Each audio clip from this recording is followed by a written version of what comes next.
প্রথমে যাদের love story নিয়ে বলতে চাই তাদের নামটা বলি। মেয়েটার নাম মাহি আর ছেলেটার নাম জিসান আহমেদ। ওরা দুজন ছিল ক্লাসমেট। তখন দুজনেই ক্লাস 10-এ পড়তো, নতুন করে 10-এ উঠেছে মাত্র। পড়াশোনায় দুজনেই অনেক ভালো ছিল। মেয়েটা ছিল ক্লাস ক্যাপ্টেন। মাঝে মধ্যে ওদের কথা হতো, তবে একদম ফ্রেন্ডলি ভাবে। এভাবেই 6 থেকে 7 মাস কেটে যায়। এরপর এক সময় ছেলেটা মেয়েটার প্রতি আলাদা একটা ফিলিংস অনুভব করতে শুরু করে, মানে ওর প্রেমে পড়ে যায়। কিন্তু মেয়েটা এসব কিছুই জানতো না। তার কাছে ছেলেটা ছিল শুধু একজন সাধারণ ফ্রেন্ড, বেস্ট ফ্রেন্ডও না, জাস্ট ফ্রেন্ড। ছেলেটা নিজের দিক থেকে চুপচাপ ভালোবাসতে থাকে, আর মেয়েটা আগের মতোই ফ্রেন্ডলি ভাবে কথা বলতো। স্কুলে তো কথা হতোই, সাথে বাসায় গিয়েও মোবাইলে কথা চলতো। এভাবেই দিনগুলো যেতে থাকে। হঠাৎ করে শুরু হয়ে যায় করোনা। ওদের আর দেখা হতো না। এসএসসি পরীক্ষাতেও তখন সরকার অটো পাস দেয়। এরপর দুজনেই ইন্টার ফার্স্ট ইয়ারে ভর্তি হয়। কলেজে ভর্তি হওয়ার পর জিসান একটা সিদ্ধান্ত নেয়, সে আর চুপ করে থাকবে না, মাহিকে তার ফিলিংসের কথা জানাবে।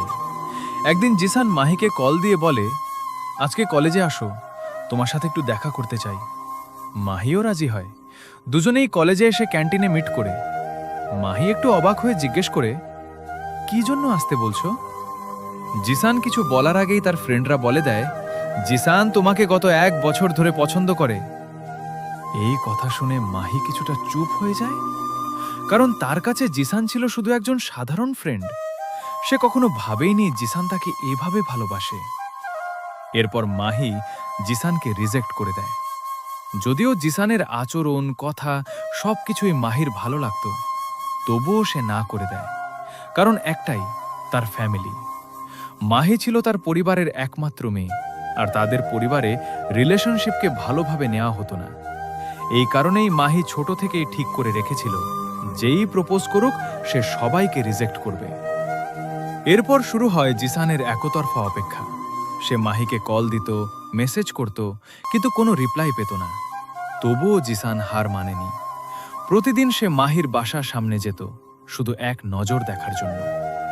এইসব দেখে মাহির মনও ধীরে ধীরে নরম হতে থাকে। তারও ভালো লাগতো কেউ তাকে এতটা সত্যি করে ভালোবাসে।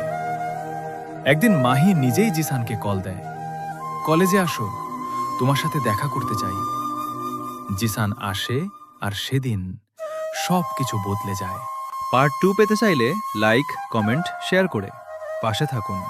আর হ্যাঁ, ফলো করতে ভুলবেন না।